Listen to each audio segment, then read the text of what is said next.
નમસ્તે, હું વિશ્વા કુબાવત, હું હાર્દિક નવાદિયા, હું અંકિતા વાઘેલા, હું નિશા વાઘેલા, હું વિશ્વા ગાંજરિયા. અમે પીએમ શ્રી જવાહર નવોદય વિદ્યાલય મોરબીમાં અભ્યાસ કરીએ છીએ અને અમે ધોરણ 9 ના છાત્ર છીએ. આજનો અમારો ટોપિક છે આપણી સંસ્કૃતિ, આપણું ગૌરવ. ચાલો આપણે આપણી સંસ્કૃતિ વિશે કંઈક વાતો કરીએ. નિશા, દિવાળીના દિવસે મેં તારું ઘર જોયું તો તે ખૂબ સુંદર લાગતું હતું. તે માટીના દીવા રાખ્યા હતા? ના, તે ઇલેક્ટ્રિક હતા. શું નિશા, તે ઇલેક્ટ્રિક દીવા રાખ્યા હતા? તારે તો માટીના દીવા રાખવા જોઈએ, જેથી કરીને જે બેરોજગાર હોય એને રોજગાર મળે અને તે પણ થોડા પૈસા કમાઈને એક વખતની રોટી ખાઈ શકે અને ઘર પણ સુંદર લાગે. હા, સાચી વાત છે. નિશા, તું આવનારી દિવાળીમાં તારા ઘરે માટીના દીવા રાખજે.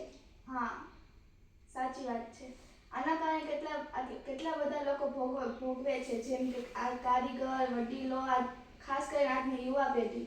સાચી વાત છે. આજની યુવા પેઢીને એમ લાગે છે કે ગુજરાતી બોલશે તો એનું માન ઘટી જશે, પણ એ લોકોને એ નથી ખબર કે ગુજરાતી જેની માતૃભાષા છે અને ગુજરાતી જેની સંસ્કૃતિ છે એ જ ગૌરવ છે. માતૃભાષા એટલે કે માએ આપેલી ભાષા.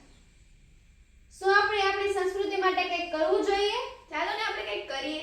મારી પાસે એક આઈડિયા છે. શું આપણે આપણી સંસ્કૃતિ વિશે એક વિડિયો બનાવી જેમાં આપણી સંસ્કૃતિનું ગૌરવ અને એના વિશે ઘણી બધી માહિતી રાખીએ અને તે ઘણી બધી વેબસાઈટ ઉપર મોકલે, જેનાથી બીજા લોકો પણ આપણી સંસ્કૃતિને જાણી શકે? આ તો ખૂબ